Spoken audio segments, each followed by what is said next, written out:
제가 오늘 준비한 내용들은 전반적으로 지금 AI 트렌드가 어떻게 가고 있는지, 그리고 이런 AI를 실제 산업 현장에서 각 그리고 도메인에서 필드에서 어떻게 활용하고 있는지 사례들을 좀 중심으로 준비를 했습니다. 네. 앞서 소개해 주셨는데요. 저희가 지금 이야기하는 이제 딥러닝이라고 하는 인공지능 기반으로 창업한 지는 지금 이제 올해 가을 한 10년 정도 됐습니다. 그 일종의 이제 챗 GPT 나오기 이전부터 제가 이제 그런 준비들을 해왔었고요. 국가 AI위원회나 디퓨전이나 뭐 이런 쪽에서 이제 정부 정책 수립하고 하는 것도 좀 참여를 하고 있고, 우리가 이제 AI 휴먼 소사이어티라고 해서 이렇게 AI를 직접 하지 않는 분들, 또는 IT를 잘 모르는 분들도 AI에 쉽게 접근하실 수 있게 어떻게 보면 이제 AI 리터러시 관련된 부분들을 하기 위해서 제가 AI 휴먼 소사이어티도 하고 있고, 또 관련해서 AI 미래 포럼 활동들 이런 것들도 좀 하고 있습니다. 저희 회사 소개, 그럼 저희가 하고 있는 부분들이 지금 실제로 요즘 이제 인공지능 전체하고 맥이 다 있어서 좀 소개 겸 말씀을 드리면은, 제가 이제 사용자의 질의 의도를 이제 의미적으로 이해하고 정답 하나만 뽑아내는, 그래서 저희 분야에서는 QA라고 합니다.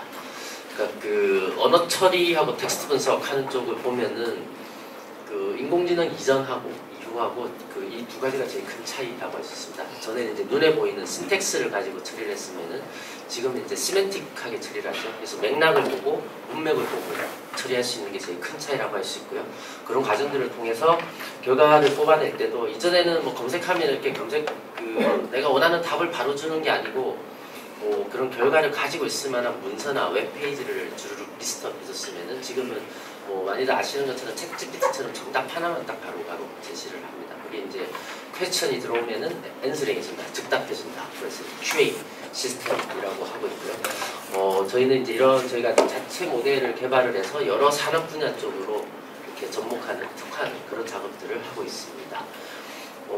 이런 이제 QA라고 하는 인공지능 지능답 시스템의 기술적 근간이라고 할 수 있는 게 이제 MRC라고 하는 게 있습니다. 이제 머신러닝 방식으로 이제 리딩 컴프레hen션, 그러니까 이제 독해하는 거죠. 국어 시험 치듯이 인공지능이 이제 정답을 찾아내는 기술이라고 할 수 있는데요. 관련해서는 스탠퍼드에서 주관하는 글로벌 컴피티션이 있습니다. 이제 스퍼드라고 하는데 여기 아래에 나와 있는 구글이나 마이크로소프트 같은 해외 빅테크들이나 무슨 연구소들이 많이 참여를 하고 있는데, 그래서 제가 구글 AI 팀하고 공동으로 1등을 하고 이따가 2018년인데 이때부터 제가 이미 상용화를 해왔습니다. 그리고 그 이후에는 마이크로소프트에서 주관하는 글로벌 컴피티션에서 저희가 또 1등 했는데, 여기는 이제 GLG라고 하는데 G가 이제 생성형 제너레이티브 방식입니다. 사실 이 인공지능에서도 그 생성형 AI, LLM이라고 하는 이제 라지 랭귀지 모델, 초고대 인공지능, 최근에 이제 실제로는 다르지만 같은 개념으로 좀 많이 쓰는데요. 인공지능에서도 이 초고대 인공지능 이전하고 이후하고 제일 큰 차이가 생성형이라고 할 수 있습니다. 그러니까 초고대 이전에는 생성형보다는 이제 일종의 팩트 파인딩 방식이었거든요. 있는 정보를 잘 찾아내고 분석하고 해석하고 했는데, 초고대로 넘어가면서는 이제 생성을 하기 시작하죠. 문서를 초안을 작성해주기도 하고, 그림도 그려주고, 동영상도 만들어주고, 작곡도 하고.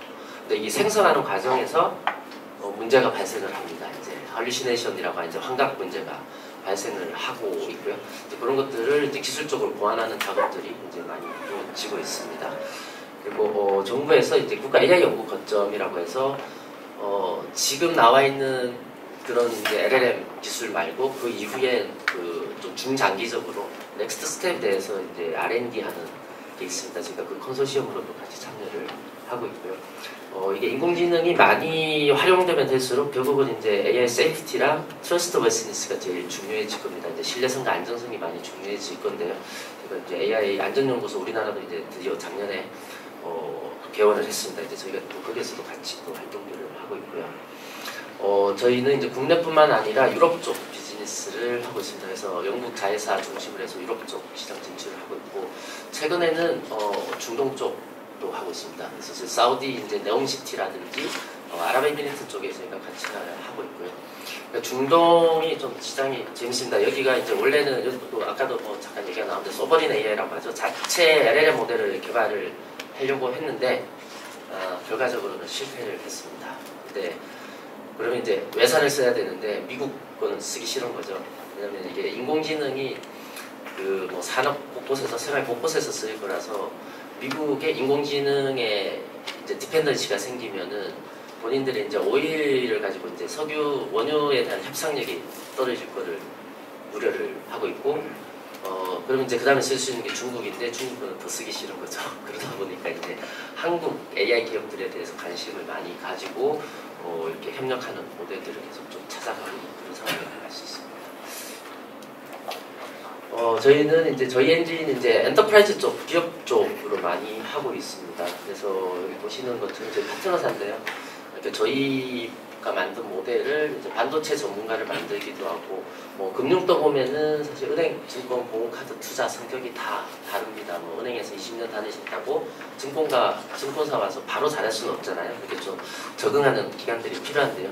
저희 엔진은 이제 그 각 분야별로 특화시키는 거죠. 그리고 엔지니어링 분야도 보면은 뭐 두 번째 줄 보시면은 이제 자동차 쪽이나 조선해양, 로보틱스, 제철, 건설 이런 쪽으로 다 특화시키는 그런 작업들을 계속 해왔고요.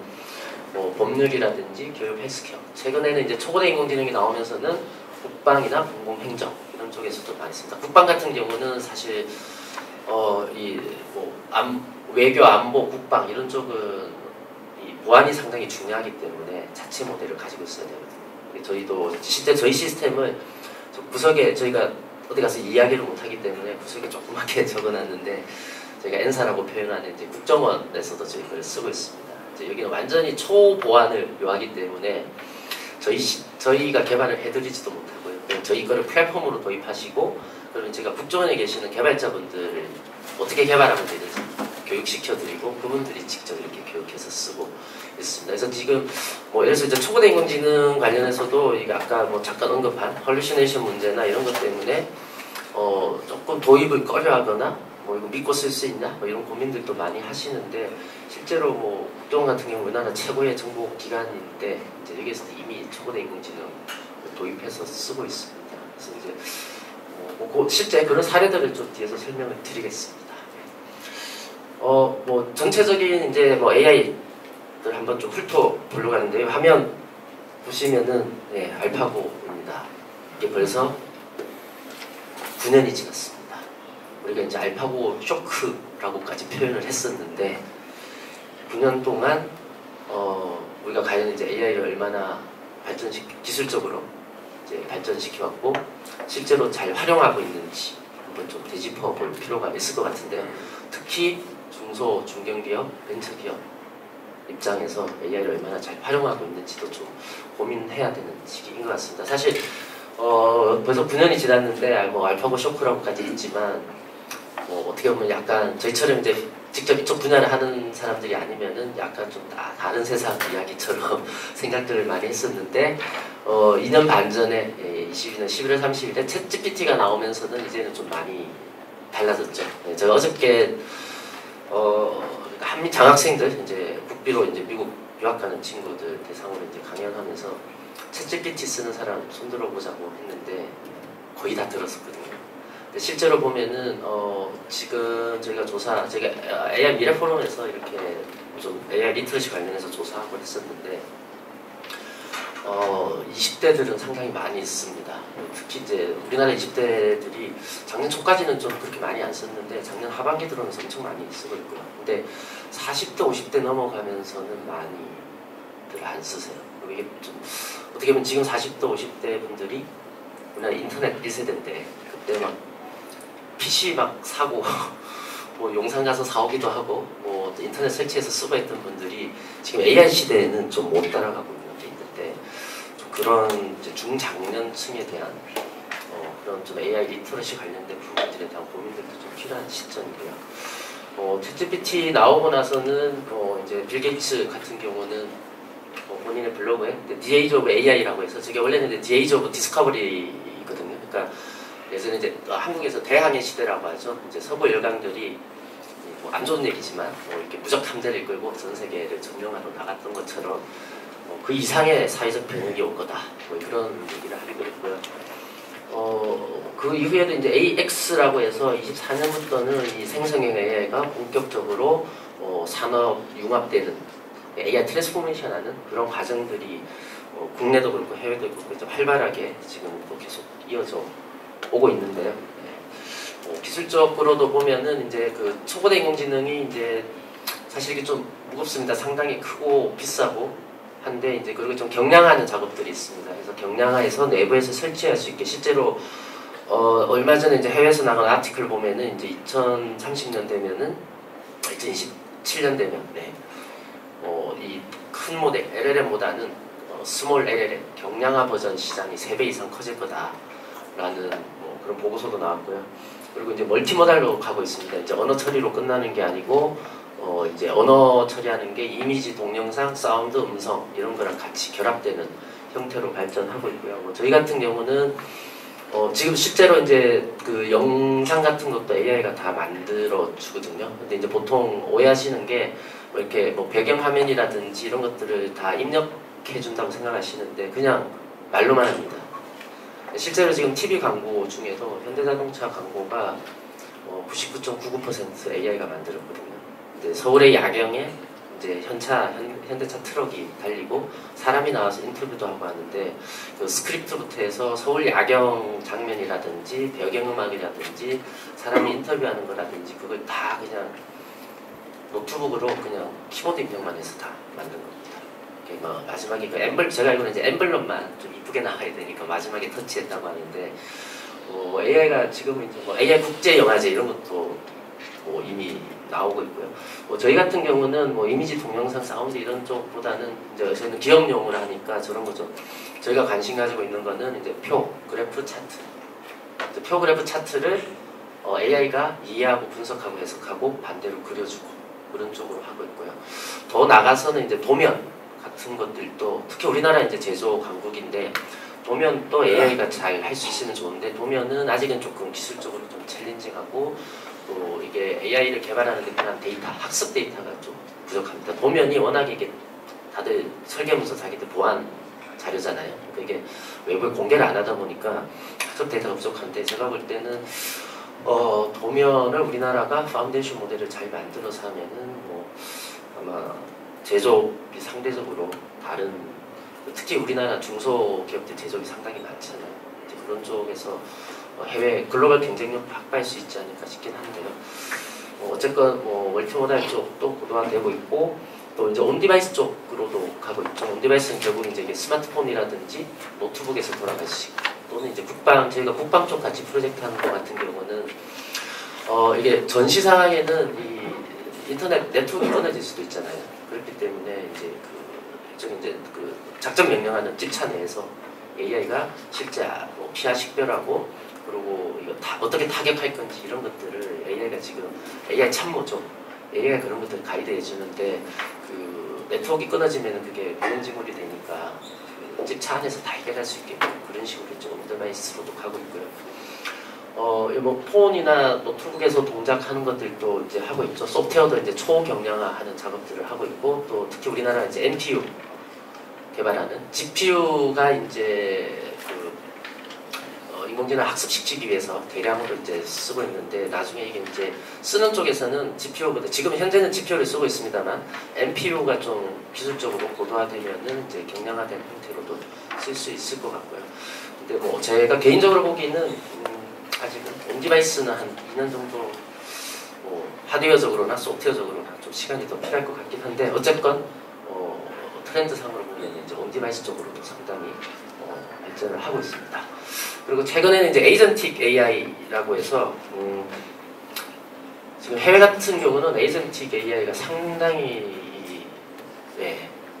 엄청난 관심을 가지고 막 움직이고 있는데 우리나라는 지금 좀 조용해요.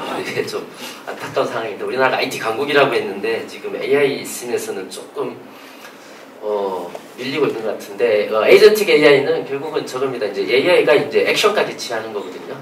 액션을 취하기 위해서 이제 디시전 메이킹도 같이 하는데 오늘 시간 관계상 그냥 간단하게 말씀드리면은 지금 예를 들어서 파워포인트 같은 것도 AI가 다 만들어 줍니다. 그리고 워드 같은 것도 이제 문서 같은 것도 당연히 작성해 주고요. 그러니까 마이크로소프트는 본인들이 이제 오피스를 가지고 있으니까 이제 코파일럿이라는 걸 통해서 이제 그 오피스 작업들을 자동으로 할 수 있게 하는 것도 하고 있고, 구글이나 이제 챗GPT 만든 오픈 AI 같은 경우는 지금 온라인상의 활동들, 예를 들어서 뭐 저런 거죠. 제가 이거 이 포인터 인터넷에서 제일 싼 거 구매해줘 하면은 AI가 인터넷에 쫙 다 뒤져서 최저가 상품을 구매해준다든지 뭐 그런 것도 있고요.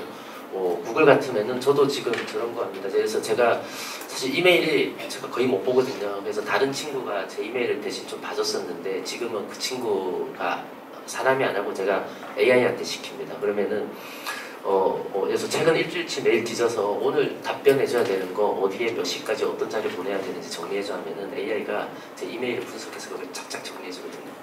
사람이 할 때보다 더 나아요. 사람이 할 때는 놓치거든요. 근데 지금은 뭐 그런 쪽도 하고 있고요.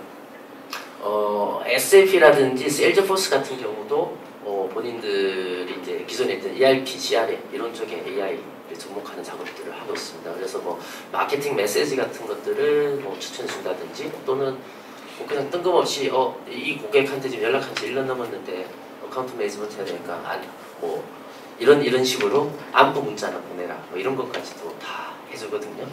상당히 이게 이제 버티컬하게까지 들어가고 있고요. 헤게모니 싸움도 상당히 많이 하고 있습니다. 그리고 코딩 같은 경우도 지금 AI가 다 하고 있습니다. 저희도 내부에서는 지금 작년 봄까지는 코딩이 퀄리티가 그렇게 좋지가 않았는데 작년 하반기 들어오면서 8개월 사이에 엄청 좋아졌습니다. 그래서 오늘 기준으로 보자면은 컴퓨터공학을 전공한 5년, 6년 차 정도 수준으로 나오고 있고요. 제가 올해 봄에 이제 한 3, 4주 실리콘밸리에 있다가 사실 그 상황은 알고 있었는데 현장에서 보면서 저도 약간 좀 충격 받았는데 해외 같은 경우는 이제 뭐 예를 들어서 스타트업이 예전에는 CFO는 없어도 CTO는 있었거든요. 이제 개발 처음에 시작할 때 지금은 CTO 없이 창업을 하고요. AI를 써서 합니다. 근데 그것도 이제 바이브 코딩이라고 그냥 말로 합니다. 그래서 지금 나와 있는 툴들이 예를 들어서 이제 내가 뭐 앱 만들 건데 로그인 페이지 하나 만들어줘. 지금 이렇게 딱 하면은 얘가 뚝 만들어져요. 10초 안에. 그리고 그거 디자인해줘 하면은 또 한 1, 2분 안에 디자인을 해주고요. 이거를 개발 코드 짜줘 하면은 얘가 10분 안에 개발 코드를 딱 짜줍니다. 예전 같으면은 사람이 막 PPT에다가 기획안 그리고 디자이너한테 넘기면은 디자이너가 막 그것도 화면 그리고 막 이랬잖아요. 근데 그러다 보면 또 막 누락된 거 있어요. 근데 지금 AI가 대량의 학습을 통해서 하다 보니까 오히려 사람이 할 때보다 더 잘 만들어요. 뭐 이렇게 아예 밑에다가 패스워드 잃어버렸을 때 어떻게 하는지 이런 것까지도 다 해주거든요. 실제 그래서 제가 미국 있다 들어오면서 새벽에 공항 떨어지자마자 사무실로 바로 와서 저희 리더들을 다 모아서 우리가 그동안 이제 우리 고객들이 AI를 어떻게 도입할 건지 도와줬는데 우리는 얼마나 쓰고 있는지 체크를 해보자 해서 개발적은 이미 쓰고 있더라고요. 근데 또 그 외에도 지금 저희가 뭐 재무, 총무 이런 쪽까지 해서 전 부서에 AI를 앞으로 우리가 2, 3년 동안 단기적으로 그리고 중장기적으로 어떻게 도입할 건지 계획 수립하고요. 목표도 이제 설정해서 진행을 하고 있고 저희 회사 3년 뒤에 저희 회사의 직원의 80%는 사람이 아니고 AI가 되는 걸 준비를 하고 있습니다. 근데 제가 볼 때는 3년 안 걸릴 것 같습니다. 실제로 뭐 이제 아까도 말씀하셨지만 이미 마이크로소프트나 구글은 개발자들을 해고하고 있어요. 올해만 해도 뭐 7, 8천 명 해고했거든요. 사실 AI 개발자가 2, 3년 전만 해도 몸값이 엄청 비쌌거든요. 근데 지금 AI 개발자를 해고를 하고 있어요. 거기다가 뭐 지금 딥 리서치라고 해서 지금 오늘 자료에는 없는데 이렇게 뭐 경제연구소에서 나오는 보고서 같은 것들 보통 이제 한 3개월, 6개월 정도 막 사람이 조사 분석하고 막 이렇게 하잖아요. 지금 딥 리서치라고 하는 이제 기술이 있는데 그 기술 쓰면은 한 40분, 50분이면은 보고서 하나를 만들어주거든요. 그래서 실제로 올 초에 골드만삭스랑 그 BCG 같은 경우는 일종의 이제 리서치 어시스턴트들 자료 조사하고 1차 분석하고 하는 리서치 어시스턴트들을 한 7, 8천 명을 해고했습니다. AI가 하면 되니까 AI가 하는 게 더 풍부하고 더 빨리 해요.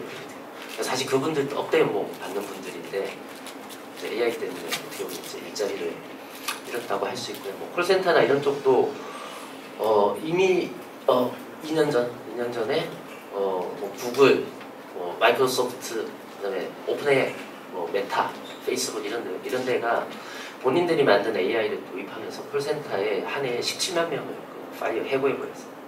AI로 대체해버리면서. 그래서 사실 이런 부분들이 좀 사회 문제이기도 합니다. 이제 기존에 있던 분들을 어떻게 재교육시킬 거냐, 그리고 이걸 어떻게 연착륙시킬 거냐, 이제 그런 부분에 대한 이제 뭐 사회적 논의와 합의도 필요하고 준비도 필요한데, 앞서 말씀드린 것처럼 알파고가 나온 지 벌써 9년이 지났는데도 불구하고 우리 사회가 좀 그런 부분들에 대한 고민들을 좀 못하고 있는 것 같아요. 그래서 그런 특히 뭐 예를 들어서 중소기업 중소기업 같은 경우도 지금 이미 외국인 노동자들이 많이 들어오고 있잖아요. 거기에 이제 AI까지 있기 때문에 실제로 보면은 우리가 개발 쪽도 베트남 개발자들을 많이 썼거든요. 근데 이 친구들이 1년 사이에 AI를 써서 개발을 해요. 근데 우리나라 개발자들은 아직도 자기가 하고 있어요. 무슨 얘기냐면은 조만간에 잘못하면은 베트남 개발자한테 우리 개발자들이 밀릴 거예요. 그 친구들이 이제 AI를 데리고 생산성이 확 올라가니까 오히려 지금 우리가 베트남보다도 더 뒤처지게 되는 그런 상황으로까지 가고 있는데 좀 그런 준비도 좀 필요한 상황입니다. 예. 이런 이제 에이전틱 AI를 지나서 이제 지금 에이전틱 AI는 제가 아까 뭐 구매해준다든지 뭐 이렇게 말로 하면 코딩해준다든지 이제 온라인상에서 뭔가 얘가 액션을 취하는 건데 그게 이제 물리 세계로 나오게 돼서 그러면 이제 올 초에 그 엔비디아 대표 젠슨왕이 얘기한 것처럼 이제 피지컬 AI 시대로 갈 거고요. 엔비디아라든지 또는 이제 일론 머스크 테슬라가 생각하는 거는 저겁니다. 그 지금 우리가 자동차 한 대씩 다 가지고 있잖아요. 가까운 장래에 휴머노이드 로봇을 한 대라고 해야 되나, 이렇게 한 명이라고 해야 되지, 저도 그런데 하나씩 다 가지고 있을 거다. 그래서 한 달에 뭐 예를 들어서 지금 자동차 이렇게 할부 하듯이 한 달에 200만 원 정도 내면은 집에 가사용 로봇이 한 대 있는 거죠. 지금 그런 세상을 만들고 있고요. 엔비디아에서 원래 이제 1월달에 CES에서 발표하면서 이제 5월달에 코스모스라고 하는 플랫폼을 내놓을 거라고 하는데 아직 나오진 않았습니다. 이제 코스모스는 뭐냐면은 AI를 몰라도 되고요, 로보틱스를 몰라도 휴머노이드 로봇을 만들 수 있는 플랫폼이거든요. 그러니까 본인들이 이제 그걸 만들어놓으면 거기에서 이제 내가 원하는 휴머노이드를 말로 설명하면은 거기에 대한 AI 코드가 나오고 하드웨어까지, 물론 이제 제작은 따로 해야 되겠지만 그걸 이제 시뮬레이션을 충분히 돌려서 안정적인 로봇을 만드는 거죠.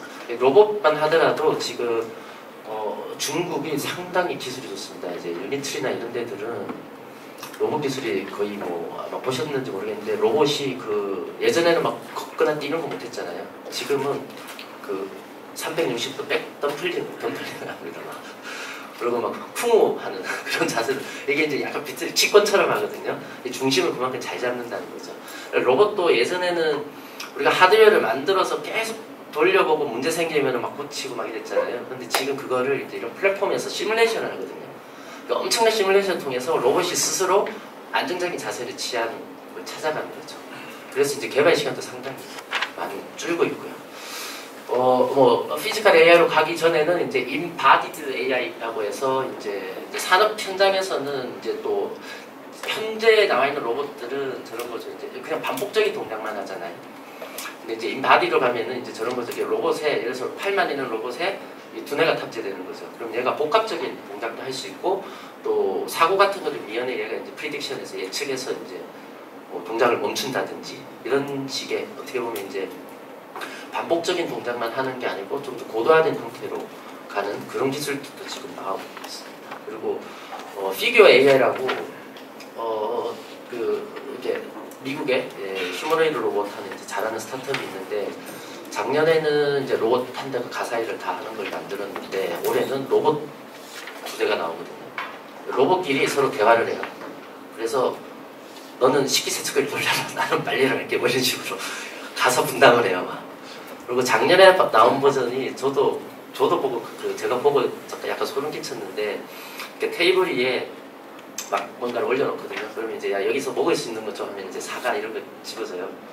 그런 거는 사실 이미 10년 전부터 준비해왔던 건데 얘가 이제 식기세척기에서 접시를 꺼내서 여기 접시 놓는 데다가 딱 놓는데 그리고 이제 손을 뗐는데 이게 접시가 약간 이렇게 흔들렸거든요. 그러니까 얘가 어떻게 하냐면은 이렇게 하다가 흔들리니까 손을 뗐다가 다시 해요. 근데 이게 딱 멈췄어요. 잡기 전에. 그랬더니 손을 다시 뺐어요. 그게 엄청 짧은 시간 내에 얘가 놓고 흔들리니까 이게 사람이 하는 행동이잖아요. 근데 AI가 그 짧은 시간에 0.001초 사이에 그거를 인지하고 인식하고 한다는 거죠. 그리고 액션까지 취하고. 지금 상당히 좀 고도화되고 있습니다. 그래서 뭐 트렌드를 보면 전체적으로 이렇게 가고요. 이제 이런 이제 기술의 근간이 되는 게 이제 LLM이라고 하는 이제 라지 랭귀지 모델인데 해외는 이제 오픈 AI 챗GPT라든지 구글의 제미나이가 있고 한국은 이제 네이버 클라우드에서 하고 있는 하이퍼클럽 X라든지 LG 연구원에서는 이제 X1 같은 게 대표적이라고 할 수 있고요.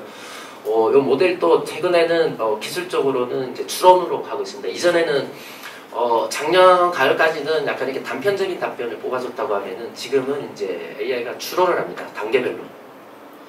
그래서 이제 조금 더 훨씬 더 이제 고도화된 답변들을 내놓고 있고요. 근데 이제 이런 LLM 모델을 적용하려고 하면은 이제 크게 이제 헐리시네이션이라고 하는 이제 환각, 보안, 비용 이런 것들을 좀 고민을 해야 되는데요. 예. 뭐 이제 특히 이제 헐리시네이션 문제 때문에 좀 도입을 꺼려하는 분들이 좀 많이 있긴 한데 그런 것들이 이제 RAG라든지 또는 이제 이런 SLL 경량화 버전들을 통해서 이런 문제들을 또 많이들 해소를 하고 있고요. 최근에는 이제 완전히 2B짜리 그러니까 이제 초경량화된 버전들이 또 나오고 있어요. 초경량화 버전들이 결국은 이제 이런 폰이나 노트북에서 돌아갈 수 있는 그런 시스템으로도 가고 있고요. 또 앞에서 얘기를 하다 보니까 너무 길어졌는데 사례들을 제가 개념 중심으로 좀 말씀을 드리겠습니다. 이제 초거대 인공지능 나오면서 이제 기업 내부의 데이터를 대상으로 해서 이제 정답만 바로 뽑아줄 수 있게 하는 일종의 이제 주로 많이들 도입하는 게 저겁니다. 이제 질의응답, 요약, 분류, 초안 작성 이런 쪽으로 많이 하고요. 그리고 이제 앞서 이제 제가 개사나 이제 축사나 이런 것들도 AI가 다 해주고요.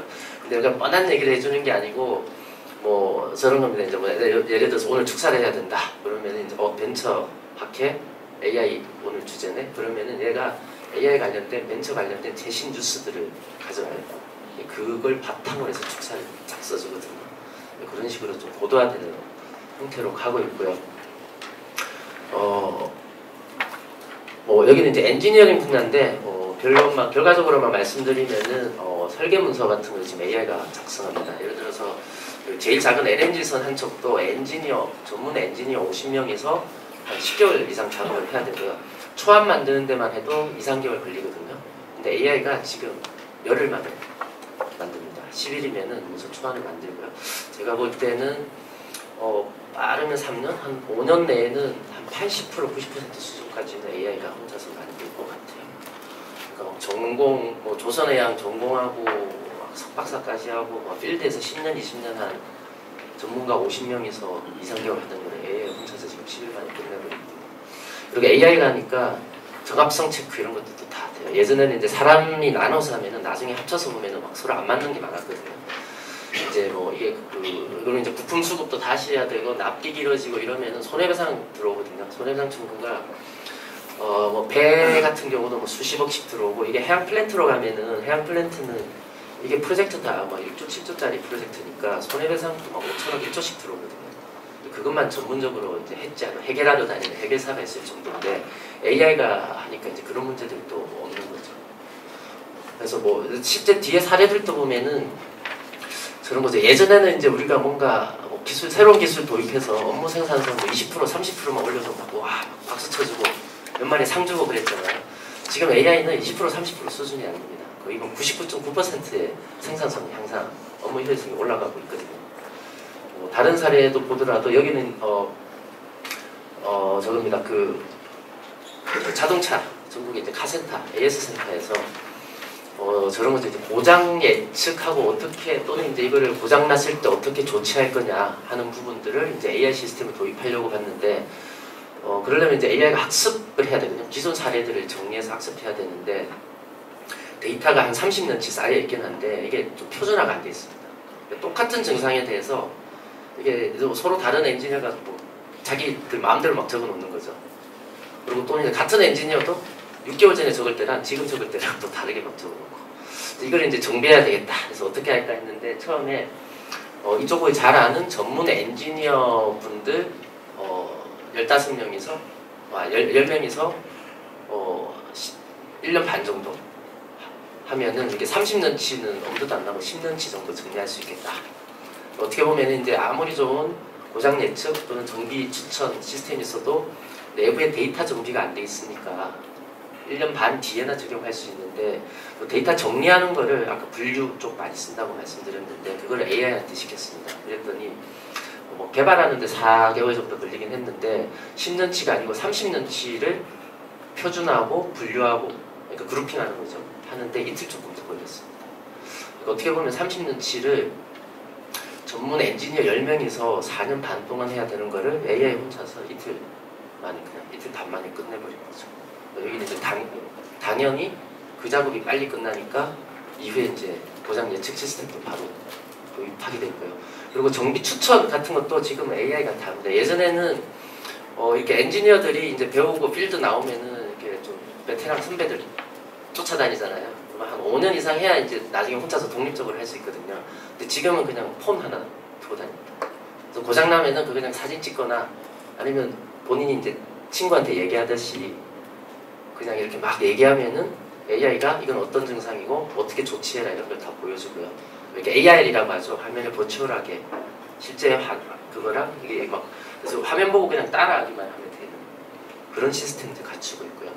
원양어선 같은 경우도 이게 원양어선이 태평양 한가운데서 하루만 더 있어도 이게 손실이 엄청나거든요. 그래서 근데 그 엔지니어 분이 그 배에 있는 엔지니어 분이 모든 걸 다 해결할 수는 없어요. 그래서 뭐 급할 때는 헬기 타고 전문가 막 데려오고 막 이러거든요. 근데 지금은 그냥 혼자 말씀드린 것처럼 이걸로 그냥 다 하고 있고요. 자율주행 같은 경우도 원양어선은 지금 상당히 자율주행이 거의 레벨 4, 5 수준으로까지 해서 실제로 운행들이 되고 있습니다.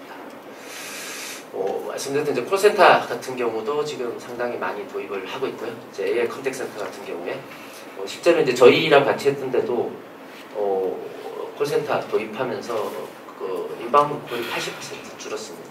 그러니까 AI가 80%를 커버를 한 거죠. 그리고 고객센터 일하는 분들도 이게 평균적으로 이렇게 콜 하나 처리하는데 한 7분, 8분 그리고 그 끝나면은 그 요약해서 또 등록해야 되거든요. 그거 하는데 3분, 4분씩 콜 하나 처리하는데 10분에서 15분 걸렸었는데 요즘은 그 시간도 상당히 많이 줄었습니다. 뭐라고 답변해야 되는지 AI가 다 가이드해 주거든요. 그리고 자금 세탁 같은 것들도 이제 AI가 찾아냅니다. 특히 지금 보면은 그래서 우크라이나 러시아 전쟁하면서 북한이 러시아에 무기 팔고 정상적인 거래처럼 해서 이제 무역 거래처럼 해서 이제 자금 회수하는데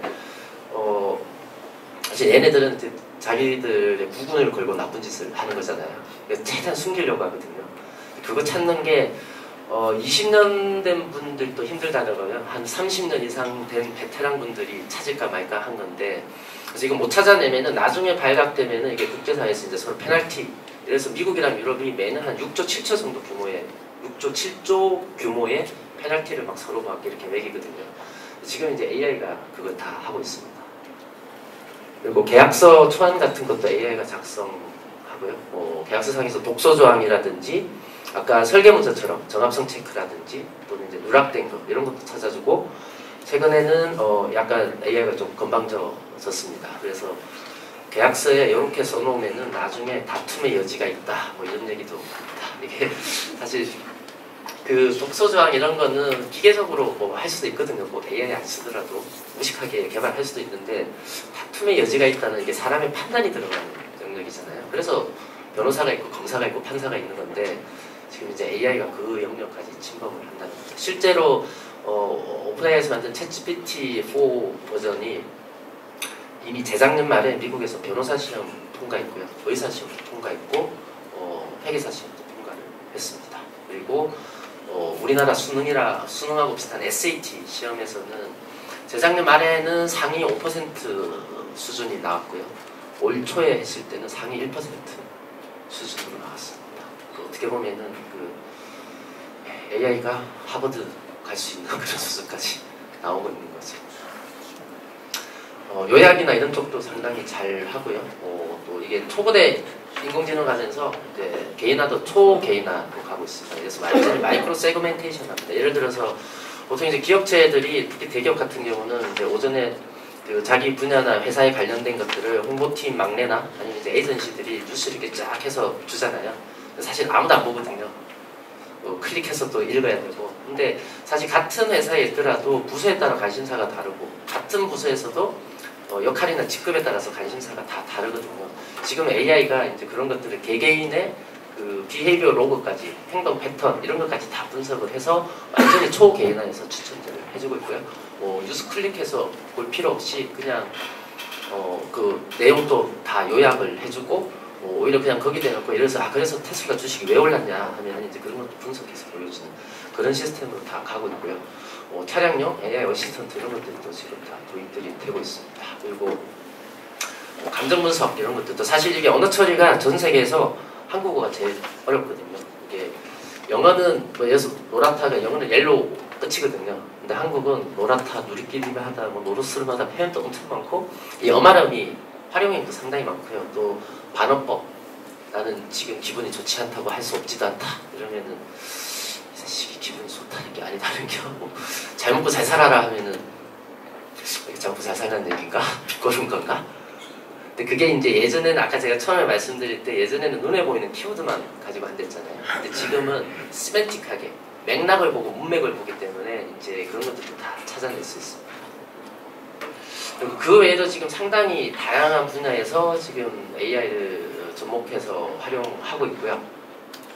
최근에는 이제 이런 것들이 좀 일종의 이제 아까 말씀드렸던 초고대 인공지능 기반으로 질의응답하고 요약하고 이런 류의 기능들은 이제 패키징해서 그래서 저희도 이제 다큐젠트 포인트라고 그냥 기존의 내부에 이제 기업 내에 있는 내부 시스템에 그냥 저희 엔진을 그냥 설치만 하면 바로 쓸 수 있는 그런 형태로도 이제 나오고 있고요.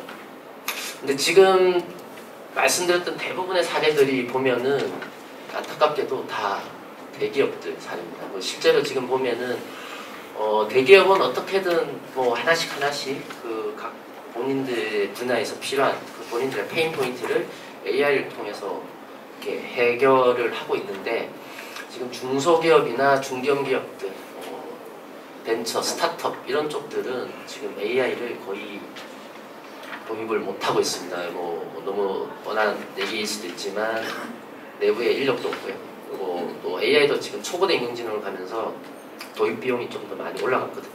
비용도 부담되고 운영하는 데 있어서도 이게 운영 비용도 이제 고가의 GPU 장비를 운영해야 되기 때문에 여러 가지 측면에서 데이터도 사실 정비가 잘 안 되어 있기도 하고요, 내부에. 그래서 중소기업은 거의 저희도 아까 처음에 저희 파트너사분들 보여드렸는데 다 대기업이거든요.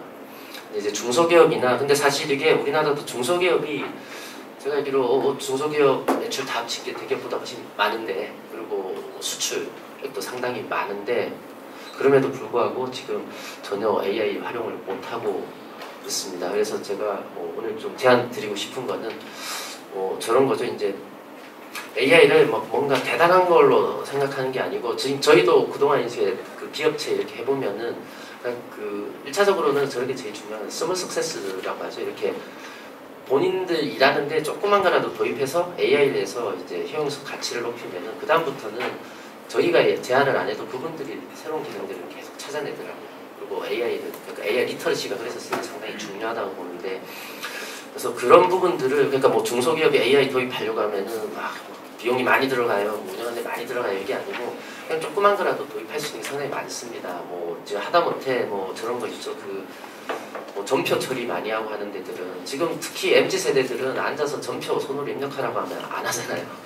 그런 거 요즘 다 카메라로 찍으면 AI가 거기서 정보 짝짝 뽑아서 집에 바로 등록하고 이런 것들이 있거든요. 그 외국인 노동자 막 구해서 한국어 막 가르쳐서 막 전표 입력하고 이렇게 할 필요 없이 그런 거부터라도 좀 할 수 있게끔. 그래서 제가 뭐 기회될 때마다 말씀드리는 게 저런 거죠. 그냥 일종의 이제 그 우리 앱 스토어 이런 것처럼 이제 플랫폼 멘토로 마켓플레이스를 만드는 거죠. 뭐 정부 차원에서. 그럼 이제 그 마켓플레이스에 이미 저희처럼 많은 이제 AI 개발 기업들이 이런 사례를 많이 가지고 있습니다. 그럼 그 마켓플레이스에 그 사례들을 올리게 하고, 그리고 정부에서 지원할 때 보통 그동안 보면은 이게 개발할 때 지원을 많이 해줬거든요. 그래서 저는 개발할 때 지원은 아니라고 봅니다. 왜냐하면 이제 사실 그 과정에서 비리도 많기도 하고 또 개발만 해놓고 안 쓰는 경우가 많거든요. 오히려 마켓플레이스만 만들고 그 위에 AI 가지고 있는 기업들이 다 올리게 해놓고 쓸 때 비용을 좀 지원해 주는 거죠. 이제 요즘 이제 사스 형태로 해서 이제 사용량에 따라서 이게 과금하는 시스템들이 다 갖춰져 있으니까 중소 중견기업 입장에서는 본인들이 필요한 기능들을 그때 필요할 때만 또 쓸 수 있고, 뭐 초기에는 뭐 정부에서 뭐 50%든 아니면 90%좀 비용 지원을 해주면은 처음에는 이제 비용 부담도 없이 쓸 수 있을 거고, 그리고 써보면은 확실히 말씀드린 것처럼 다들 이게 업무 생산성이나 효율성이 확 올라가기 때문에 그 다음부터는 정부 지원이 없어도 본인들 돈으로 할 거거든요. 그리고 그런 과정을 거쳐야지 우리나라 중소 중견기업들, 제조업이나 이런 쪽들이 국제 경쟁력도 확보할 수 있을 거라고 보기 때문에 좀 그런 기회들을 만들 수 있으면 좋을 것 같습니다. 네, 제가 준비한 발표는 여기까지입니다. 감사합니다.